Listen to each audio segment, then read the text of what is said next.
नमस्कार, मैं doctor Deepika Patidar easy Ayurveda DP में आपका फिर से स्वागत है।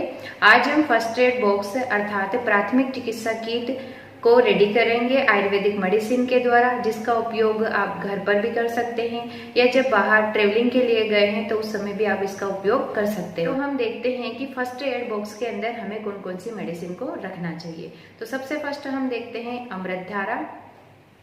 अमृत धारा जो होती है उसके नाम से ही समझ में आता है कि जो अमृत के समान हमारे लिए लाभकारी होगा। तो अमृत धारा का उपयोग जो होता है, सबसे फर्स्ट हम देखते हैं जब नेजल कंजेशन की कंडीशन होती है, अर्थात जब नाक पूरी तरह से बंद हो जाती है, नेजल ब्लॉकेज हो जाता है, तो उस कंडीशन में इसका उपयोग जो है किया जा सकता है। आप क्या कर सकते हैं, किसी रुमाल के ऊपर या फिर कॉटन के ऊपर जो अमृत धारा है उसकी 1 से 2 बूंद उसमें डाल लेना है और उसको इनहेल करना है, अर्थात उसको सूंघना है, जिससे जो ब्लॉकेज रहेगा वो धीरे धीरे हटना स्टार्ट हो जाएगा।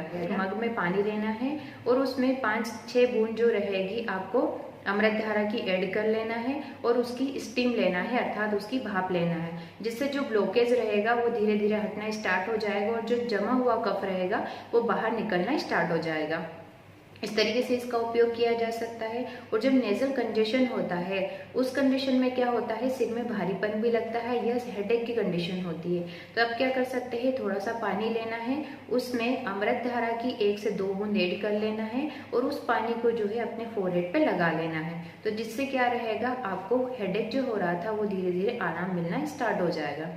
उसके बाद हम इसका उपयोग देखते हैं कि जब कभी एब्डोमिनल डिस्कम्फर्ट की कंडीशन होती है, इंडाइजेशन की कंडीशन होती है, या फीमेल को मेंस्ट्रुअल पीरियड जब चलते हैं तो उनको पेन भी होता है और क्रैम्प्स भी आते हैं, तो उस कंडीशन में भी इसका उपयोग किया जा सकता है। आधा गिलास इतना पानी लेना है, 1 से 2 बूंद जो रहेगी अमृत धारा की उसमें ऐड कर लेना है और उसको पी लेना है। तो उससे भी जो पेन रहेगा धीरे धीरे खत्म होना स्टार्ट हो जाएगा। साथ ही साथ इसका उपयोग जो होता है, जब कभी वोमिटिंग की कंडीशन होती है तब भी कर सकते हैं। डायरिया की कंडीशन होती है, अर्थात किसी को दस्त लगे हैं, तो उस कंडीशन में भी इसका उपयोग जो है किया जा सकता है। आधा गिलास पानी में 1 से 2 बूंद ऐड करके इसको पिया जा सकता है। या जब कभी दांतों में दर्द होता है तो उस कंडीशन में क्या कर सकते हैं, एक कॉटन के ऊपर 1 से 2 बूंद इतना आपको अमृत धारा को ऐड कर लेना है और उस कॉटन को जहाँ पे भी दांत में दर्द हो रहा है वहां पे उसको लगाया जा सकता है। थोड़े समय में ही जो रहेगा आपको आराम मिलना स्टार्ट हो जाएगा।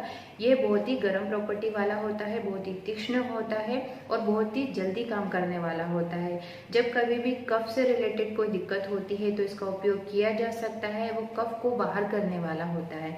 और जिनका शरीर थोड़ा गर्म होता है उनके लिए थोड़ा सोच के इसका उपयोग करना है, थोड़ी कम मात्रा में करें। बहुत ही मैक्सिमम जो इसकी मात्रा होती है वो 5 ड्रॉप ही होती है, इससे ज्यादा आपको इसका उपयोग नहीं करना चाहिए। सेकेंड मेडिसिन हम देखते हैं महासुदर्शन घनवटी।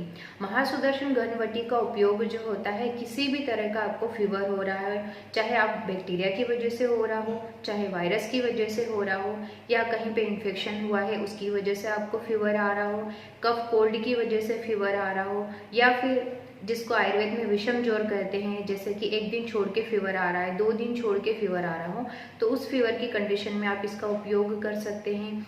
तो इसका उपयोग जो होता है, दिन में 3 बार जो होता है 2-2 टेबलेट आप इसको यूज कर सकते हो। महासुदर्शन घनवटी का जो उपयोग होता है, अगर कोई व्यक्ति शरीर से अच्छा बलवान है तो उसको जो होता है हम खाली पेट यूज करने के लिए दे सकते हैं, और जो व्यक्ति क्रश है, दुर्बल है, तो उनको खाना खाने के पश्चात जो होता है 2-2 टेबलेट दिन में 3 बार देने के लिए बोल सकते हैं। इसका उपयोग जो होता है मलेरिया की कंडीशन में है तब भी दे सकते हैं, टाइफाइड की अगर कंडीशन है उस कंडीशन में भी महासुदर्शन घनवटी का उपयोग जो है आसानी से किया जा सकता है। थर्ड हम देखते हैं हिंगवाष्टक चूर्ण। हिंगवाष्टक चूर्ण जो होता है बहुत ही अच्छी मेडिसिन होती है। जब कभी भी आपको भूख नहीं लग रही है या खाना खाने की इच्छा नहीं हो रही है तो उस कंडीशन में क्या कर सकते हैं, हिंगवाष्टक चूर्ण को खाने के फर्स्ट निवाले के साथ में 1 चम्मच लिया जा सकता है, जिससे आपको भूख भी बढ़ेगी और खाना खाने की इच्छा भी होगी। और जब कभी अपचन की कंडीशन है, अर्थात खाना ठीक से नहीं पच रहा है, इंडाइजेशन की कंडीशन हो रही है आपको, तो उस कंडीशन में क्या कर सकते हैं, आपको 1 गिलास इतना छाछ लेना है और उस छाछ में 1 चम्मच जितना हिंगवाष्टक चूर्ण को ऐड कर लेना है और उसको पी लेना है। तो जिससे क्या रहेगा, आपका पाचन जो हो रहा था वो अच्छे से पाचन हो जाता है। ये दीपन का कार्य भी करता है, पाचन का कार्य भी करता है। साथ ही साथ यह क्या करता है, जब आपको गैस बन रही है तो उस कंडीशन में भी आपके लिए लाभकारी होता है। अगर आप छाछ के साथ नहीं लेना चाहते तो गुनगुनी पानी के साथ भी इसका उपयोग जो है आसानी से किया जा सकता है। हिंगवाष्टक चूर्ण के नाम से समझ में आता है कि इसमें हींग डला है और अष्टक अर्थात टोटल इसमें जो होते हैं 8 कंटेंट होते हैं। तो हम देखते हैं कि 8 कंटेंट कौन कौन से होते हैं जो कि हम इजीली घर पे भी इसको बना सकते हैं। तो फर्स्ट तो उसमें होता है हींग। सेकंड हम देखते हैं श्वेत जीरक होता है, इसमें कृष्ण जीरक होता है और अजवाइन होता है जो कि आसानी से घर पे मिल जाता है। सेंधा नमक होता है, सोंठ, मरीच और पीपल। टोटल ये 8 कंटेंट होते हैं जिनको आप मार्केट से ला के इसको आसानी से घर पे भी बना सकते हो और मार्केट में भी ये आसानी से मिल जाता है जिसका आप उपयोग कर सकते हो। आगे हम देखते हैं जात्यादि तेल। जात्यादि तेल का उपयोग जो होता है बहुत ही अच्छा होता है। जब कभी भी आपको किचन में काम करते हुए कट लग जाए या कभी आपको तेल के छींटे उड़ जाए तो उस कंडीशन में बाहरी जो होता है लगाया जा सकता है इसको। यहाँ तक कि जब पाइल्स, फिस्टुला या फिसर का जब कट होता है तो उस जगह पे भी इसका उपयोग किया जाता है। या जब कभी इंसेक्ट बाइट कर जाता है अर्थात जब कभी कोई कीड़ा जो होता है वहाँ काट जाता है तो उस जगह पे भी जात्यादि तेल का जो है एक्सटर्नली बाहरी उपयोग किया जा सकता है।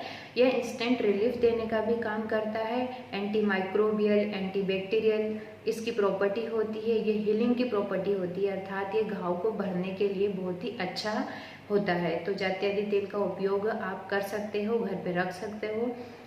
आगे हम देखते हैं कूटज घनवटी। कूटज घनवटी जो होती है इसका उपयोग भी बहुत अच्छा होता है। जब कभी दस्त की कंडीशन हो अर्थात किसी को डायरिया हो गया हो, डिसेंट्री हो गया हो या इंटेस्टाइन में किसी भी तरह का इन्फेक्शन चल रहा हो तो उस कंडीशन में जो है इसका उपयोग आसानी से किया जा सकता है। इसका उपयोग आपको कैसे करना है, कूटज घनवटी को 2-2 टेबलेट दिन में 3 बार आसानी से लिया जा सकता है। इंटेस्टाइन में किसी भी तरह का अगर इन्फेक्शन होगा तो वो ठीक होगा या थोड़े ज़्यादा समय के लिए भी आप इसको ले सकते हैं। देखते हैं हम कंठ सुधाकर वटी। कंठ सुधाकर अर्थात उसके नाम से समझ में आ रही जो कंठ के लिए है अर्थात हमारे गले के लिए है। तो जब कभी भी गले में किसी भी तरह का इन्फेक्शन हुआ है या स्वेलिंग हो रही है, वहाँ पे सोर थ्रोट हो रहा है, गले में दर्द हो रहा है तो उस कंडीशन में जो है कंठ सुधाकर वटी का आप उपयोग कर सकते हो। यहाँ तक कि जब आप बाहर ट्रेवलिंग के लिए गए हो, अचानक से आपको खांसी चलना स्टार्ट हो गई हो या बोलते बोलते खांसी स्टार्ट हो गई हो तो उस कंडीशन में भी आप कंठ सुधाकर वटी का उपयोग कर सकते हो। बहुत ही अच्छी मेडिसिन भी होती है, साथ ही साथ इसको कैरी करना भी आसान होता है और इसका जो टेस्ट होता है वो भी बहुत अच्छा होता है। तो आप इसको चूस के यूज़ कर सकते हो और एक साथ में 2 टेबलेट भी लेके यूज़ कर सकते हो या ठीक नहीं लग रहा है तो थोड़े टाइम बाद फिर से भी उसको रिपीट किया जा सकता है। पंचगुण तेल। जब कभी भी जॉइंट्स में पेन होता है, जॉइंट्स में स्वेलिंग होती है या मस्कुलर पेन होता है तो उस कंडीशन में क्या कर सकते हैं, पंचगुण तेल का उपयोग किया जा सकता है। बाहर से मालिश करके जो होता है पंचगुण तेल का उपयोग किया जा सकता है। अभिपत्तिकर चूर्ण। अभिपत्तिकर चूर्ण का जो उपयोग होता है हाइपर एसिडिटी की कंडीशन में किया जाता है। जब कभी भी गले में जलन लग रही हो, छाती में जलन लग रही हो तो उस कंडीशन में क्या कर सकते हैं, अभिपत्तिकर चूर्ण को गुनगुने पानी के साथ में 1 चम्मच लिया जा सकता है। तो इस प्रकार से हमने देखा कि कुछ मेडिसिन होती है जो कि आयुर्वेद की फर्स्ट एड बॉक्स में हम ऐड कर सकते हैं, जिनका आवश्यकता पड़ने पर हम उपयोग कर सकते हैं। इनकी जो एक्सपायरी डेट होती है वो लंबे समय की रहती है, इसलिए हम आसानी से इन्हें लंबे समय तक कैरी करके रख सकते हैं। ऐसे आयुर्वेद मेडिसिन जो होती है इफेक्टिव होती है। इसी तरीके से यूजफुल वीडियो देखने के लिए मेरे वीडियो को लाइक करें, शेयर करें और मेरे चैनल को सब्सक्राइब करें। धन्यवाद।